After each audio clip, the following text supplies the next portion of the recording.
with you. Wake up, I gotta go get it. Wake up, wake up, I gotta.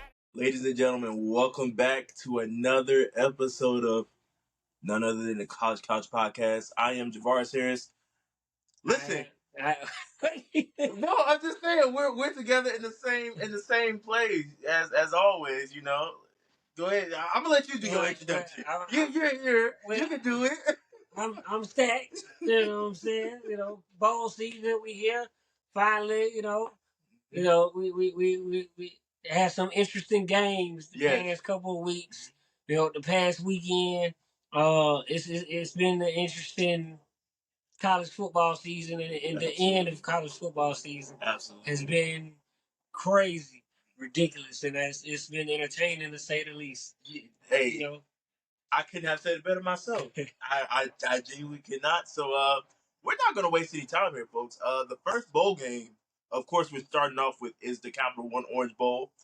The game everybody pretty much had their eyes on from pertaining Georgia and Florida State.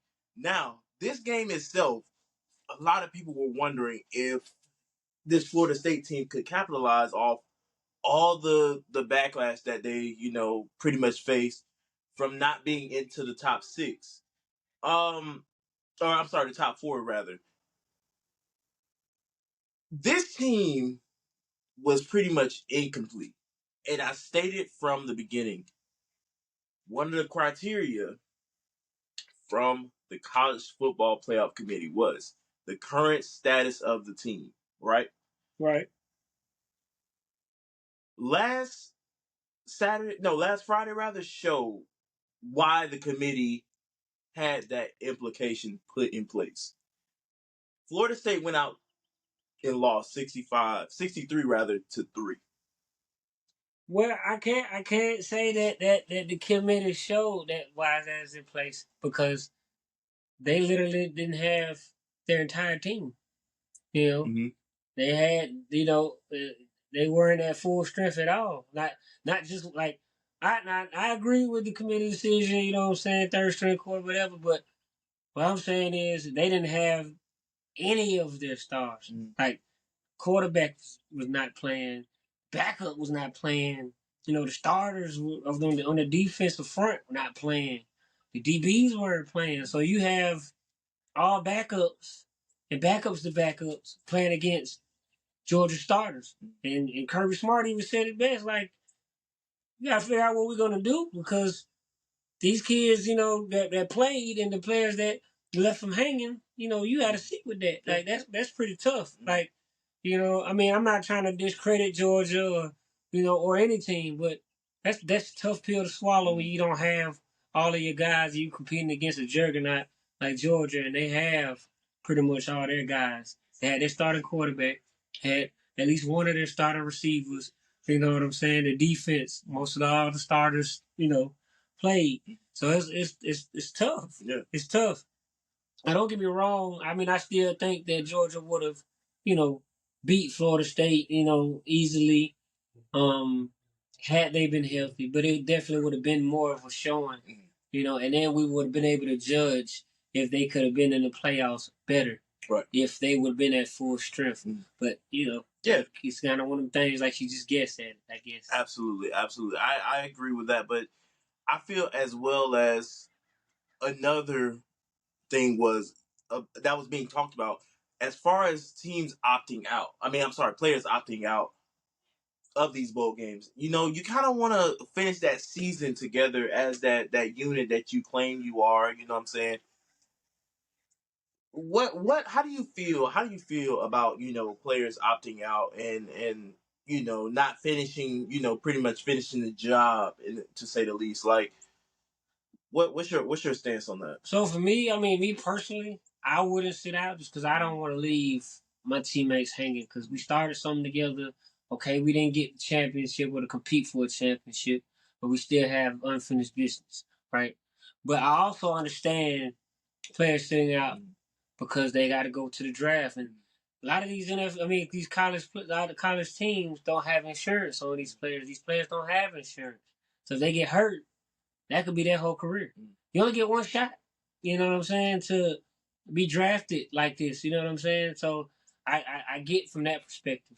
Morally for me, I just can't leave my boys hanging. But I understand, it's a business decision. Right. No, but I definitely do think that if we want to continue to see bowl games be competitive and less players sit out, I think the NCAA needs to, help these players get insurance for themselves so that if they do get hurt in those bowl games, that they have the money to, be okay. You know what I'm saying? And even with the NIL, figure out a way that they can get insurance with that. That way that they can always be good moving forward, even if, they get hurt and they decide to come back or whatever. They have that option. Because a lot of these kids that aren't making the NIL money that, the big time players are, they might not, be able to pay for certain things, So that's how I feel about it, Play, but if you want to see them play, help them in that regard with insurance and stuff like that. So well, also that came out from this game, in the conclusion of it, Kendall Milton declaring for the draft, Brock Bowers, of course, and tight end Lat McConkey, which I don't think it was a shock to people, but I think a lot of people were, kind of thinking he would come back for that. I want to say it was senior or junior year, can't remember. What do you feel as an Auburn fan? I know you're an Auburn fan. Do you feel like those guys that I just named left a legacy? As far as what they contributed for Georgia. Oh, no doubt. I mean, we got 2 championships. Yep. I mean, that's.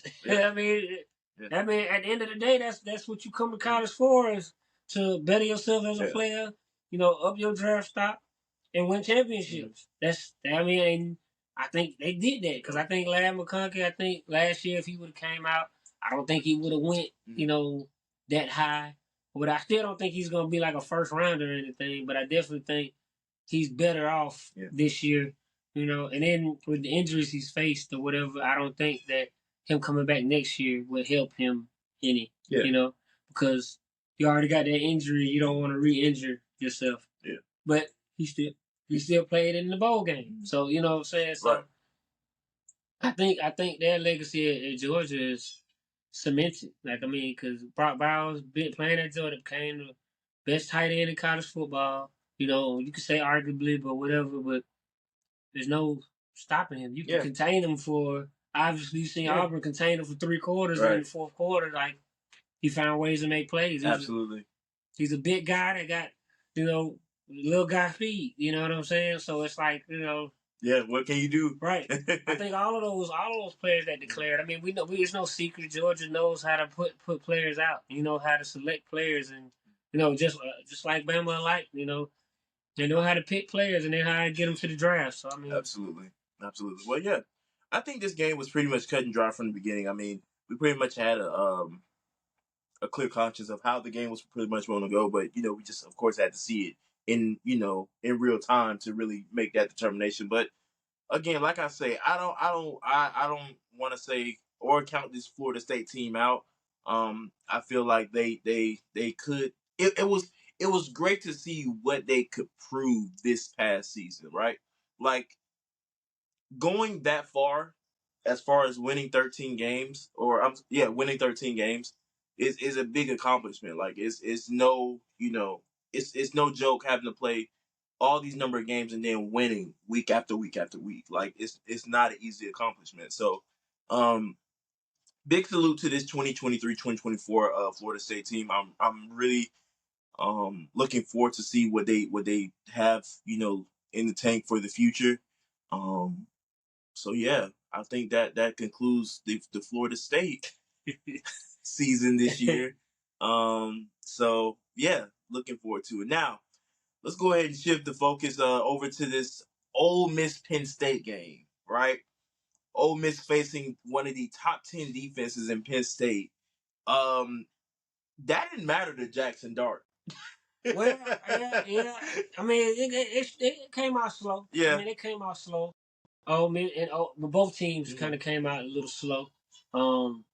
At first, it kind of looked like the Penn State defense was gonna give Jackson Dart a run for his money, but they found ways. I mean, you got Lane Kiffin. I mean, he's He's very underrated in scheming things up. I mean, they find a way to win. They find some holes. They find a way to stay away from those big linebackers that are beastly for Penn State, and get some guys open. And Judkins got going, early, and it was pretty cool. It was pretty cool to see. Absolutely. And I think another big thing that was really cool to see from this game was a lot of those target receivers from Ole Miss were kind of locked down. Besides Trey Harris and Dayton Wade, who Trey Harris had 134 yards receiving, and Dayton Wade had 61. But their tight end, Caden Prescorn, man, 134 for 2 touchdowns. Very much so, in my opinion, the offensive MVP. But of course, it was given to Jackson Dart, who was very much deserving of it. But man, I mean, you don't see a lot of tight ends breaking off for over 100 receiving yards. Well, I mean that pushes you in elite territory once you can continuously do that. Right. I like the fact that the tight end is becoming more involved in offenses all across America or whatever. But it's a beautiful thing. Like, the tight end can do a lot more damage than the receiver because you big body. Yeah. And then if you're fast, and then you can kind of put a tight end anywhere if they have the speed and capability. Yes. To block, they can act like they can pose as a blocker and then run routes. You know what I'm saying? So it's a weapon that should be utilized by everybody, in my opinion. Absolutely, absolutely. Drew Aller, Penn State's quarterback, right? I want to put this I don't want to be too harsh on him. He has of course every quarterback is going to struggle in a season. Like it can be a hit or a miss with a quarterback. This man in his last game of the season, right? 295, 2 touchdowns, 1 pick. What do you think going forward with Drew Aller could be for Penn State? Like, how do you think, as far as next year goes, do you think he just steadily improves, or could it be a decline? How do you feel about? Well, I mean, you always want to see improvement. Yeah. I mean, it just depends on him in the offseason. Because I think he has potential. I think I've said it before. I think Penn State is right there. I mean that they just can't get past the big teams or the big games or whatever. But I think that if he just settles down, and figures out his reads, gets with his receivers, and really let the game slow down for him, I think that he'll be all right. I mean, I watched that game. I thought, at moments he was up and down or whatever, but he's got grit. That's what I like about it. That's what I think I like about it. He's got grit, and he ain't no slouch at all. So I mean, as long as he's steady, is looking to better his game. You know what I'm saying, and fixing the small things. I think he's going to improve. Yeah, absolutely, absolutely. Now, I'm not too sure how many pieces are leaving this Penn State defense, but man, did they have something to show for this year? Oh yeah. You wear that number 11. You wear that number 11 at Penn State. You got to bring it. You gotta be beastly. A lot of legendary linebackers and wore that number 11. Legendary players. Wore number 11, should I say? So it was great to see that, and man, I know Penn State is just an amazing environment to play in, as far as when opponents go into Happy Valley. So I'm excited to see what Penn State has to offer for next year. I'm excited to see all the teams that were featured. I'm excited to see what they offer for next year, because this is really showing what they have to offer as far as going into next year. We're just seeing pretty much a preview, honestly. Like, this is just our preview of what's to come, especially with these high school guys coming and adding their contributions into these playing schemes and stuff like that. So we're just only getting a taste of what we can expect for next season, especially going into a 12-team playoff picture, y'all. Like, this is big for college football, right? I think the regular season is going to be way more competitive than we've seen, because before it was competitive because he's trying to fight and get to the 4th. Yeah. Now it's competitive, just like, we just got to get to this 12 at least. You know what I'm saying? Because like now, okay, you slip up. Mhm. You know, you don't got much room for error, but Yeah. you got a little wiggle room. Mhm. You know, 2 games is max. You know what I'm saying? So I mean, and I think it's good because I think it was some 2-loss teams that could compete. Now would they win? I don't know. You know, so like I think Ole Miss very much well could compete again because I mean they got exposed by Georgia when they played this year, but I think the team that made that team grow up. Yeah. You know, so I think they could have competed for the championship. You know what I'm saying? Yeah. So, yeah, it's gonna be interesting. I agree. And I mean, with Jackson Dart returning next season, man, the sky's the limit for him. I have really been a fan of Jackson Dart this season. Just with his throwing ability as well as his way of moving his legs as well. Like the man can run, right. So he's definitely that ideal of a dual threat quarterback. So excited, very excited to see what Jackson Dart has to offer as far as for Ole Miss next year. And I mean, the way that Lane Kiffin just the man literally throws trick plays out of nowhere. I mean, very creative, very creative. On 4th down, it doesn't matter. It doesn't matter with Lane Kiffin, and that's why his Ole Miss team is so fun to watch. And yeah, man, I'm excited. I hate like when we get to bowl season because it's like the season is really ending. Like this is really bittersweet. This is really sad for me to have to be doing this bowl game recap because I am a huge college football fan. I think y'all realize that by now, but yeah, it's tough for me right now. Like I'm trying to slow things down because I don't want it to end, but you know, hey, it is what it is. All right, but let's move over to Oregon Liberty, another team that was trying to make playoff implications as well. In a way, people were arguing that Liberty should have been in the top 4. It didn't look too good for them. Well, no, I mean, and the thing is with Liberty, I mean, they was at full strength, and they had all their players, play. It's a whole different ball game when you start getting top 4, top 5. Because even top 6, you know what I'm saying? Because it's like that's the best of the best. Yeah. Like, you know what I mean? Like, do I think Liberty can compete with some of the bigger schools? Of course. I think that they can compete with teams. I think they can compete with teams like South Carolina and different things like that. No slouch to South Carolina, but I just think that Liberty can compete. Yeah. Will they win? I'm not saying that they will win. I'm just saying I think they can compete.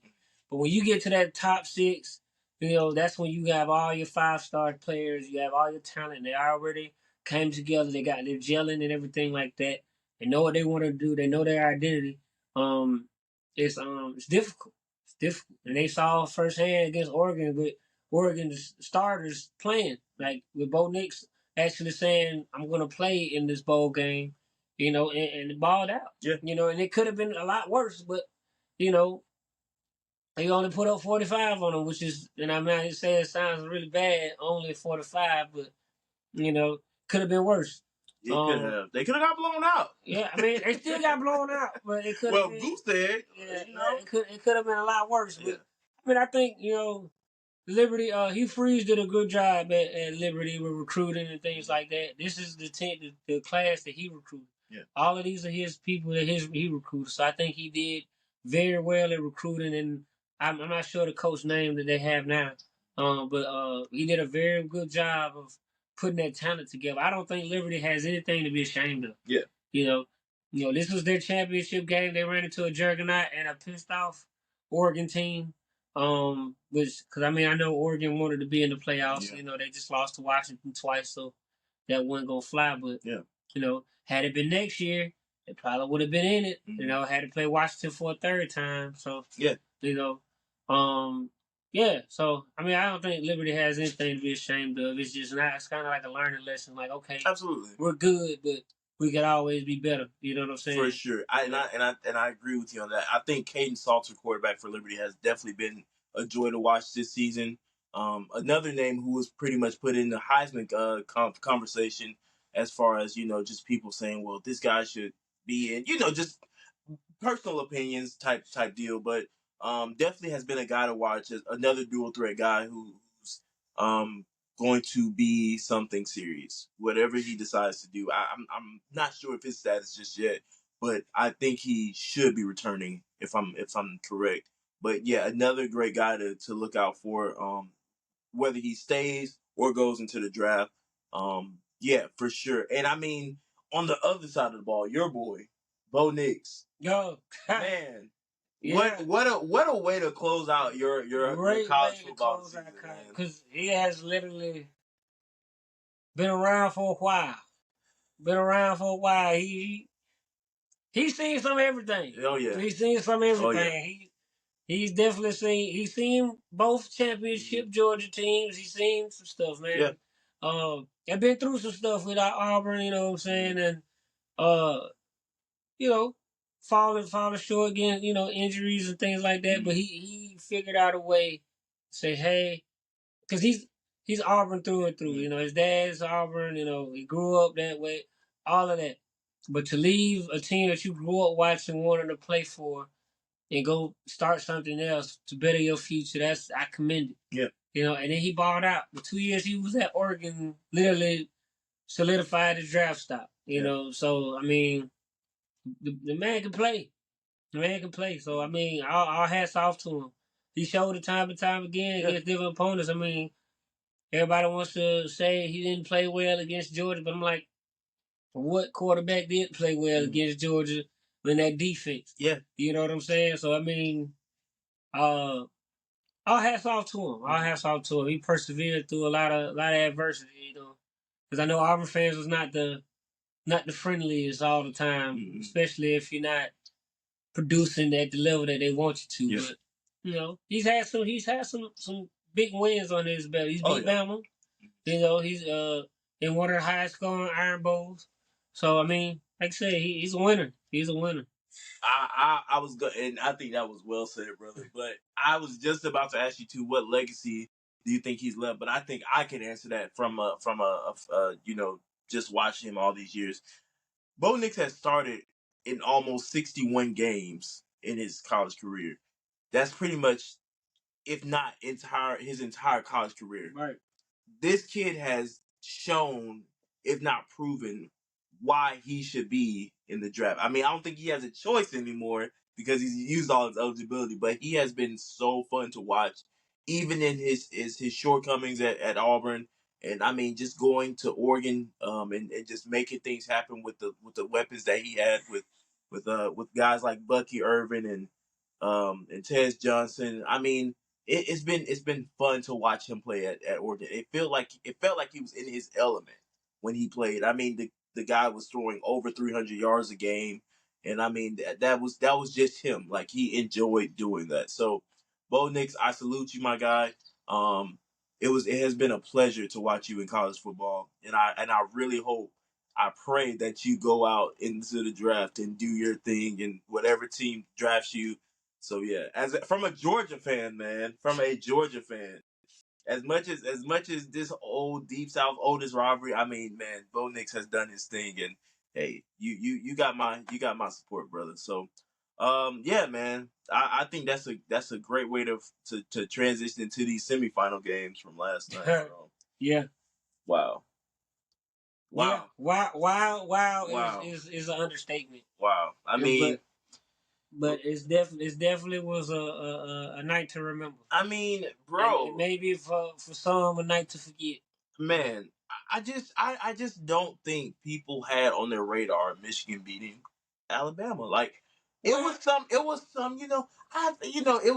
wasn't confident. I think that Michigan is going to beat Alabama. It was more so, it can happen. Nobody really flat out said, I know Michigan is going to beat Alabama, besides Michigan fans. You know what? I don't even think some Michigan fans thought they could beat Alabama. I would say this. I think that everybody thought that they were going to get a different Bama team. Meaning, like, Milroe definitely did not play like himself. I mean, he still found a way to keep him in it or whatever. He just didn't. I don't want to say he didn't look comfortable. He just didn't look like he was all the way there, in my opinion. Like, He was hesitant on the run. He slid before getting the first down, which is uncharacteristic of him. You know, some of the reads that he was making, it was just like he was hesitant on some of the stuff. I don't know what was going on between the years, but I think that everybody thought that we were gonna get the Bama we saw second half of the season. Mm-hmm. Instead, to me, it looked like we got the Bama at the beginning of the season that was unsure. Mm-hmm. You know, DB's not really in place. Everybody is out of position, like making the wrong reads and things like that. Because it's not just on Jalen Milroe. Because I mean the DBs were struggling. They're struggling, and not just on one-on-one circumstances, just on a lot of their switches and who's got who.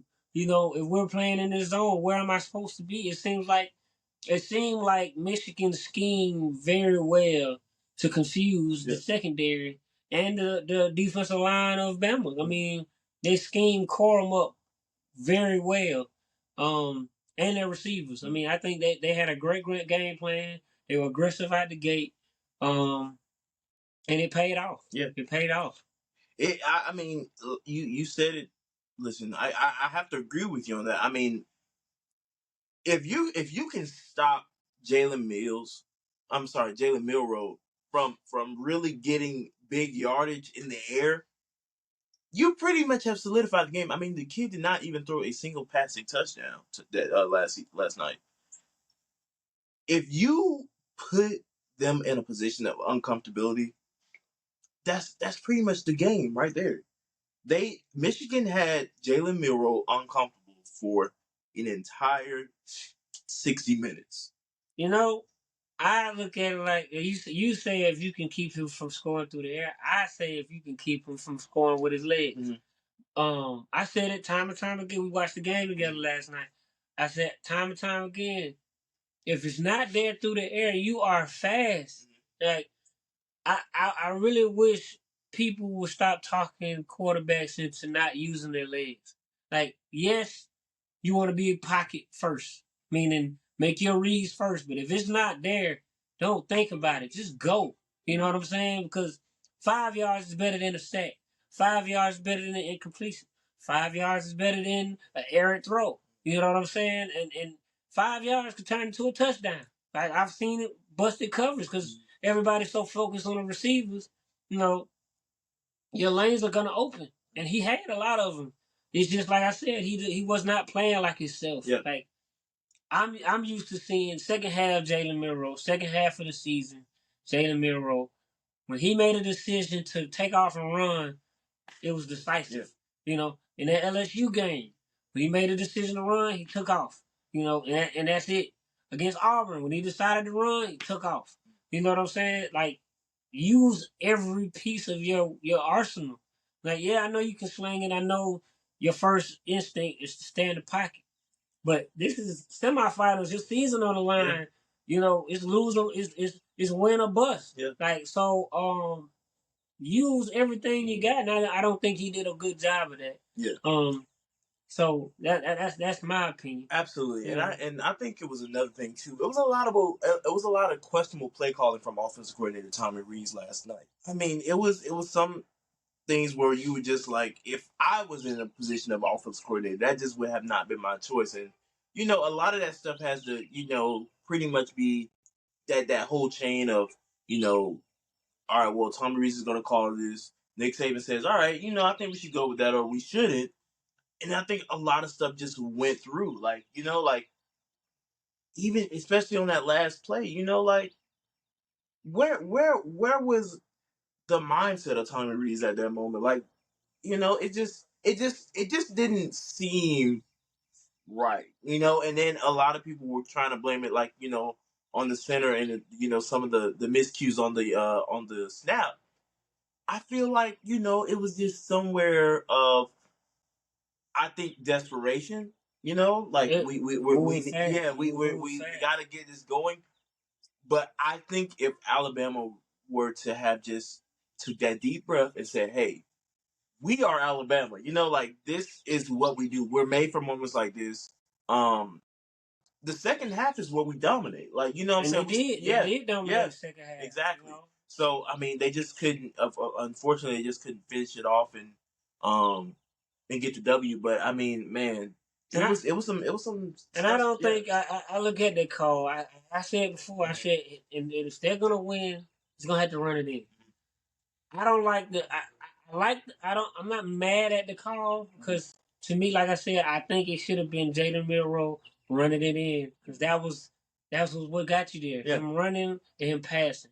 But what they couldn't stop, even though they had a spy, he had a counter for it when he ran. He just was hesitant. I think with this one, me personally, I just think he just made a wrong read. Although snap was low, this is football. Yeah. Nothing's gonna be perfect. Like nothing. Like at all.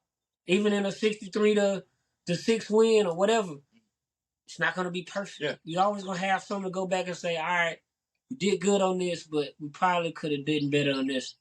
We got lucky on this because of this happened, but next time let's do this better. But like with that last play, I think wrong read was made with him diving, just going straight in his back. You know, that's 3 yards you have to get, and nobody pushing. Yeah. You know, I would have personally at least tried to bounce it outside to, get some yards or something like that. Use my strength, use my length. Because, I mean, that's 3 yards. Yeah. All you got to do is get out at least a yard or two, reach your ball, reach your hand over. But again, when the game is on the line, the clock is running, you rushing, you got a chance to win the championship. Everything is high. So I get why the miscues happen. But I don't necessarily disagree with the play call. And I don't think it was necessarily the center making a bad play. It's a mistake. It's a low snap. How many times during a game from any game have we seen low snaps turn into big plays? Yes. You just have to stay it. It's the thing that comes with quarterbacks that a lot of people try to use, and that's poise. You have to be poised to be a quarterback. In that moment, calm down, see the field, make a play. Yeah. So. And that was a beautiful transition into poise. And I mean, J.J. McCarthy showed that last night. Right. I mean, I don't think I've ever seen a better performance this season. I mean, especially against a team like Alabama than what J.J. McCarthy showed last night. 221 yards, 3 touchdowns. I mean, he was just playing out of his mind. Like, you know the saying, I was unfamiliar with your game. We were all unfamiliar with J.J. McCarthy's game last night. It was insane. Like, it was insane. Right. It was crazy. And Blake Corum adding on with the man, that is he had the most important touchdown, important run, 2 of the most important plays of the game. Mm-hmm. Touchdown catch and the big run. Yeah. To score in overtime. Yeah. He's a beast. I just you see him on television, but like he already looks big on TV, but just imagine that. Like that guy's a freak of nature. Has to be a freak of nature in person. Like that is a big guy, man. that guy is, man, I'm just excited to see what he does in the national championship. That is going to be something serious. Like, man, I mean, though, like, Michigan played like they had something to prove last night, and they did. They played like as if they were underdogs. Yes. And they played with a chip on their shoulder. And J.J. McCarthy, the dimes that he was throwing, he was putting it on the money. He was extending plays. He was running.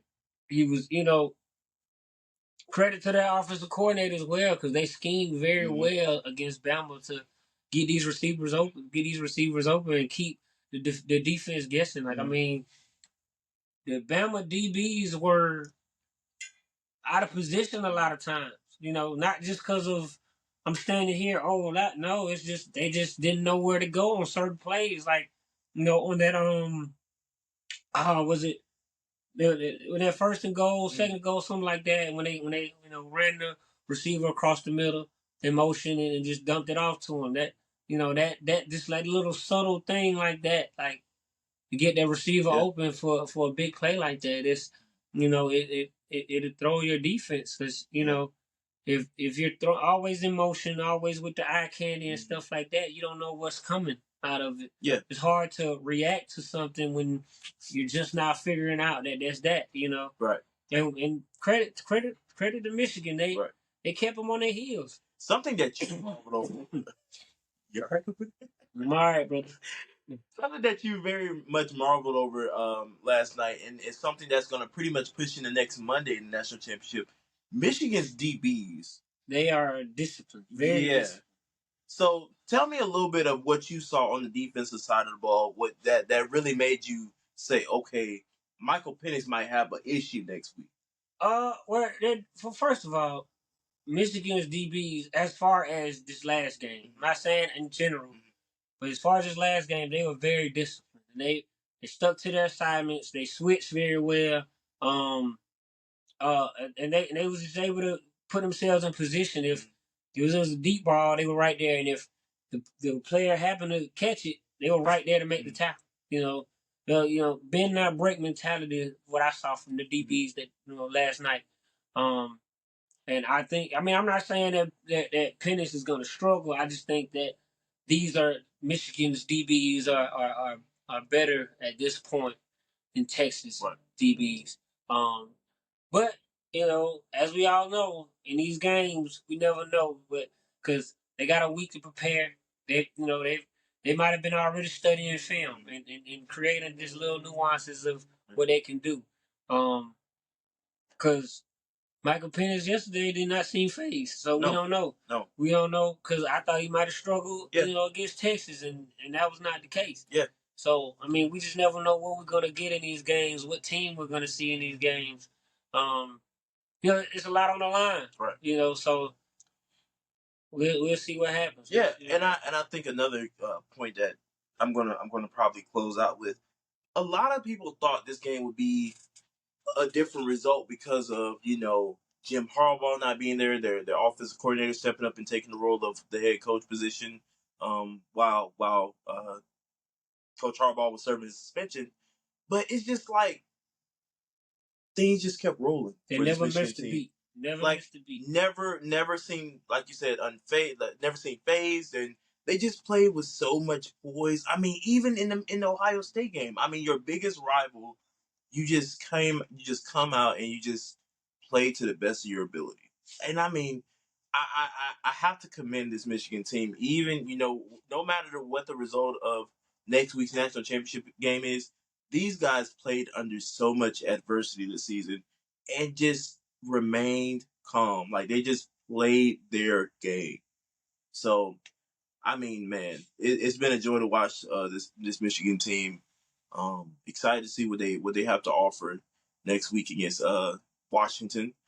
So yeah, we're gonna see because I know two guys in particular that may try to ball out is Roman Wilson and our guy Colston Loveland and another big time guy Cornelius Johnson. So it's gonna definitely be something to see, as far as with the offensive weapons on that Michigan front. And yeah, so let's move over to this Washington Texas game. Some another questionable game. Like this game left a big question mark to me. Well, first off, what I want to know is why is A.D. Mitchell not being thrown to or utilized more in the beginning of the game? Correct. That's like from jump. Like they tried to go to him toward the end, but you got to get him involved early and often. Mm-hmm. You got a big play receiver like that, get him involved early and often. But I just want to start with that. No, I agree. I mean, even though he did make the biggest catch of the game, in my opinion, giving Texas a chance to maybe possibly, take it to overtime or whatever,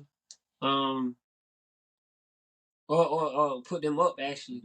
I think they should have got him involved a lot earlier. But a lot of questionable calls, a lot of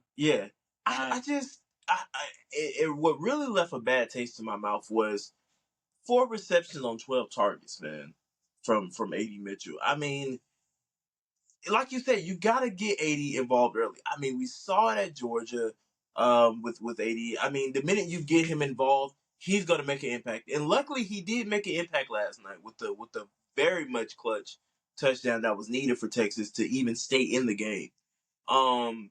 But it just, you gotta, I was literally right there with you last night, brother. Like, you have to imperative. If you want to win the game, AD Mitchell needs to get hot, and I mean fast. So and not even because you want him to have the ball in his hands. It's just the fact that if he gets hot, he demands more attention. Yes, and when he demands more attention, that takes attention off your other receivers, and when your other receiver, and when that happens, your other receivers got time to cook. You know what I'm saying? But you got to get them involved early. I think that was a missed opportunity, in my opinion, for Texans. Because as soon as they got him involved, he made 3 of the biggest catches of the game on the same drive. One being the big time touchdown when he went up to God for it. Because my boy got what they call bunnies. Yeah, he went up for it, and he made some of the biggest catches of the game in that fourth quarter, especially.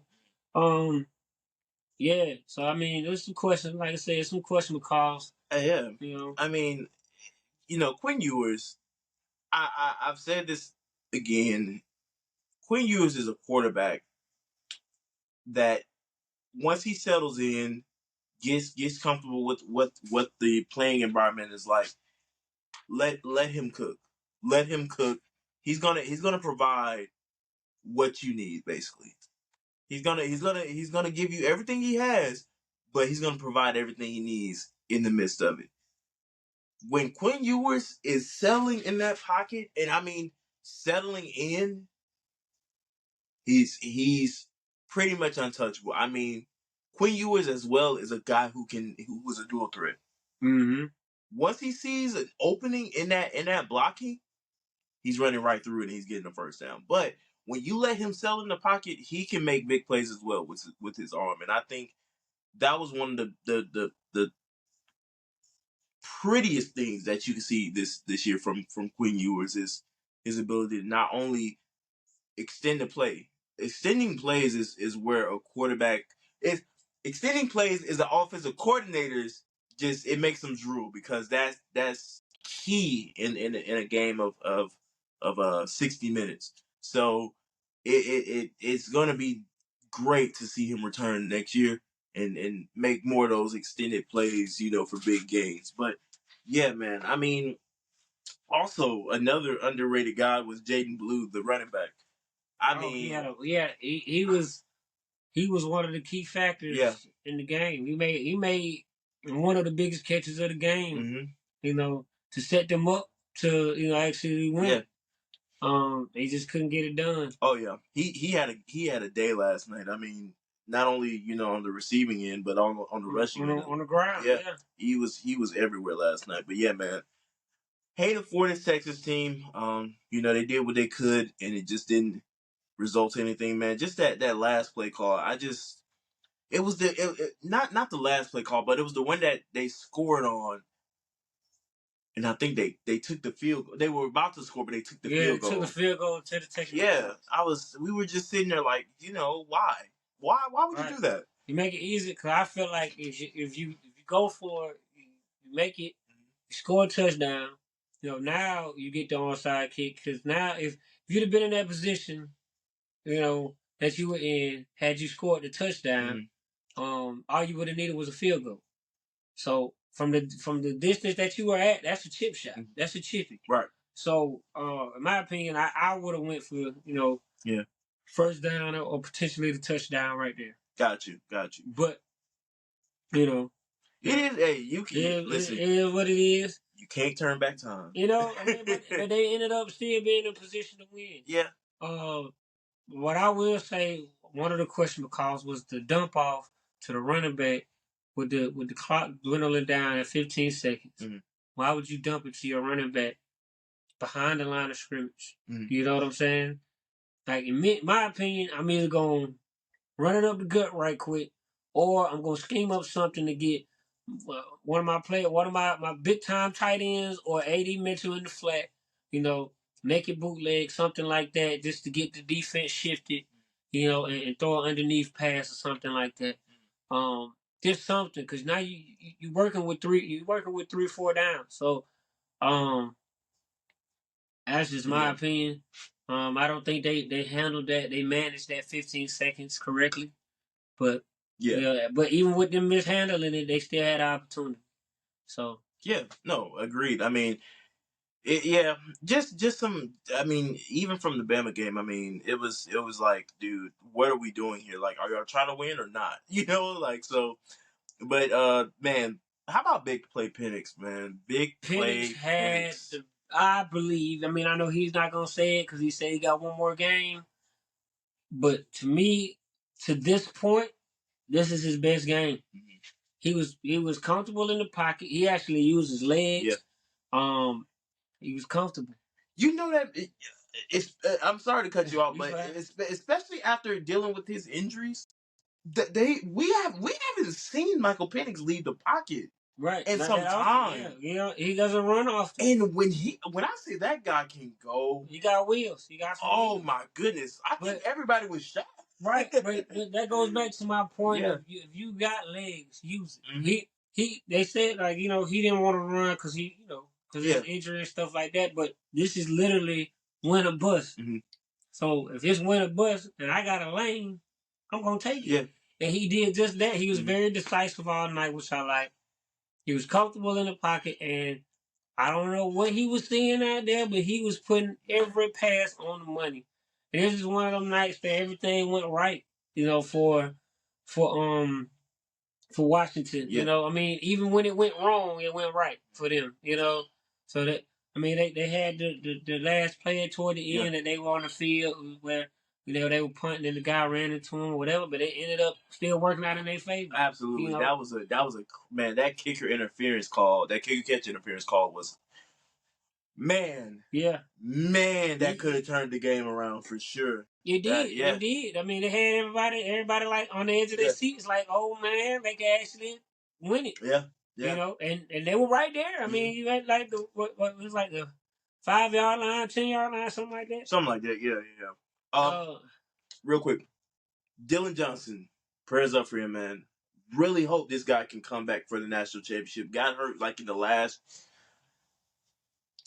maybe a minute so left in the game. No, it was like the last drive, and I think he was getting a handoff from Penix, and went down. Pushed like 50 seconds. Yeah. On the clock. Yeah. So man, I really hope that guy can return for the national championship because he is a big piece in that offense. Right. And not only is he a big piece, I mean, dude, that receiving core, I pray I pronounced it right. Adunzi. You know what I'm talking about. Jalen Polk, Jalen McMillan. I mean, all these studs on that receiving core. And I mean, Penix just finds a way to just dot each and every one of those guys for I mean a big gain. Like you can't beat it, man. And I mean, now that we're kind of transitioning into the national championship phase, where do you see this national championship game going? I mean, you got a top 10 offensive line with a big arm like Michael Penix, and then you got the receiving core against Michigan's DBs. Like, where do you see this game going? See where this comes into play. What I like that is kind of not. I haven't really heard people talk about the offensive coordinator, how he just dialing up these route combinations. Like they're not like if you notice, they're not running no crazy in and out, making big cuts. They're schemed open, and then they're using their speed to outrun a lot of these, DBs. Like if you noticed last night, nobody got left in the dust as far as like getting broken down into some crazy moves or anything like that.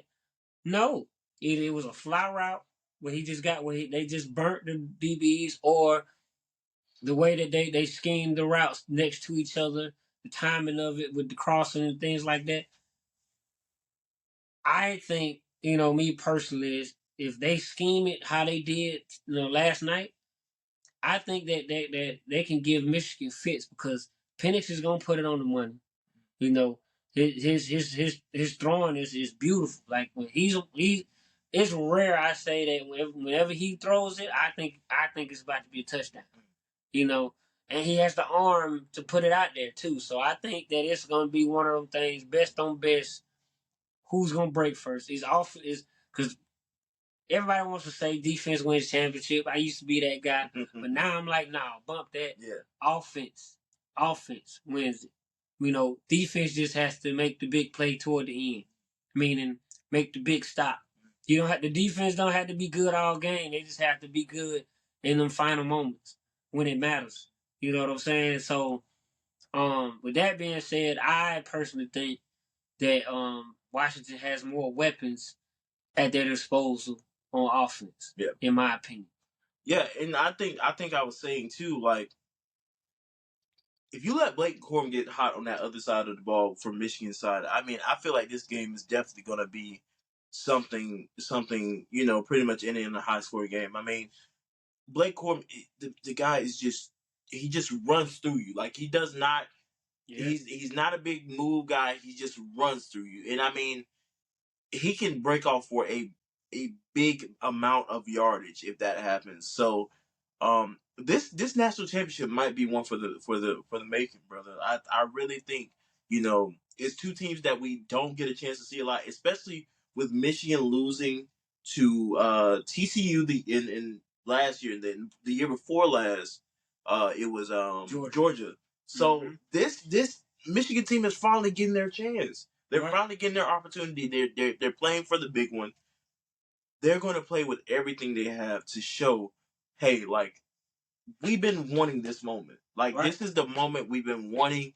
We're not going to let it slip away. Not at all. This is why it's going to be a good game, because they're thinking that, meaning we've been waiting for this moment. We've been preparing for this moment. We've lost. We've had adversity to stand in third. And then you have Washington, who has been doubted every step of the way. And if you would have told me Washington was going to be in the picture for a championship, or actually going to the championship, I would have told you, boy, you crazy. You know what I'm saying? Because, like, I don't know anybody that picked Washington to be here besides Washington fans. Yeah. And even them, I don't think that they were like, we gonna be in the championship game this year. No, you know what I'm saying? And what a game Penix put up. What a season he's put up. So insane. I think you got one team playing with a chip on their shoulder, like nobody thought we was gonna be here. Everybody, and we keep proving people wrong, yet we still are doubted. We still our underdog. Michigan, on the other hand, is like they tried to take our coach from us. We got beat last year. We got beat the year before. We've been right there at the edge of it. Now we're here.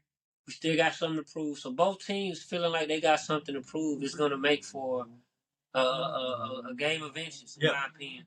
I want to say this game is going to be a high scoring, but I personally don't think it's going to be as high scoring.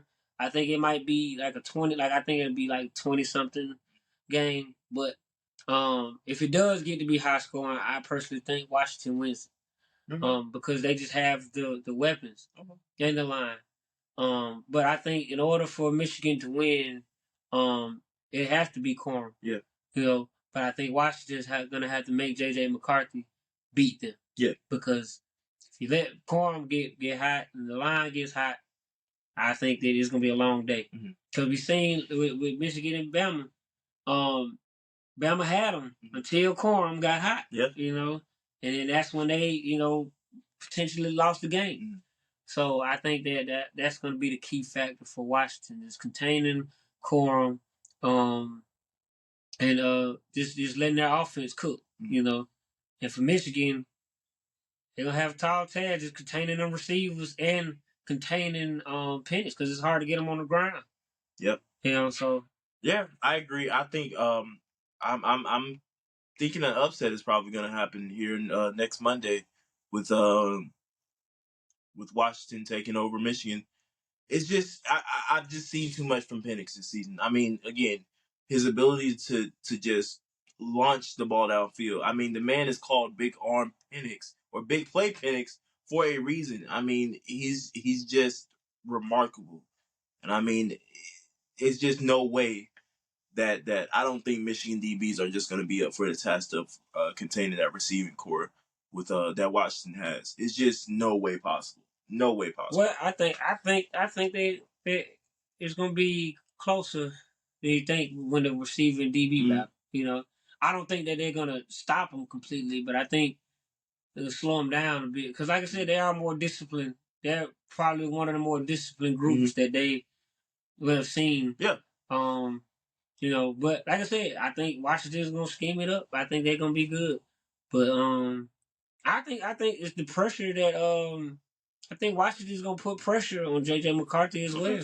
Because that line, I forget his name, linebacker from Washington, he was everywhere. Yeah. He was everywhere on the field yesterday. So I think he's gonna give Michigan fits, and I think Michigan's front four. I mean, they're beastly. Yeah. So I think it's gonna be a closer game than people think. Okay. I think it goes either way, but I feel like Washington is going to pull it out on top. All right. Well, hey, I think that's the first time we've gotten a prediction on a game before, so that was really. Well, I mean, this is only one game. So, yeah, I think that was a slaw of marbles. Yeah. Well, yeah, I think that's a great place to put that bookmark, and hopefully we're right on our predictions as far as Washington coming away with the upset. Again, this has been a great college football season this far, and I think this is the perfect way to close the chapter on the 2023-2024 season. It's been a great season, man. So, right. It's just been a remarkable season, and looking forward to the next already. Extremely looking forward to see what this March Madness has in store. As we kind of transition more into basketball season, and that'll be our main focus once the college football season is pretty much really just locking in and zoning in on what college basketball has to offer. But yeah, just a great season, man. I can't even say I was disappointed with the outcome of just the way things went. Things happen, so it's always next year. And the recruiting trail has just been insane as far as with the transfer portal. So, the transfer portal and the recruiting process. So yeah, it's just been great thing to witness and be a part of. So, yeah, man. Yeah. Yep. Football season never disappoints. Oh yeah. Hey, especially being from the South, it's always a tradition down here in Georgia. So, but yeah, it's been another episode of the College Football Couch. I am Javaris Harris alongside with Stackz Delbridge. We thank you guys so much for supporting us with this podcast. This is our baby. We love this thing to death, and we're just always looking for ways to improve and just make it better for you guys, because hey, we're just some college sports loving people, right? So thank y'all from the bottom of my heart. Stackz, what time it is. Hey man, appreciate y'all tuning in, man. Tell a friend, tell their cousin, all of them to tune in to the College Couch podcast. Every Wednesday we come up with the live, everything. We lit. College football is almost up, but we ain't done yet. College basketball up next. We here. Tap in with us, man. We got bills to pay. We'll holler at you. Wake up, I gotta go get it. Wake up,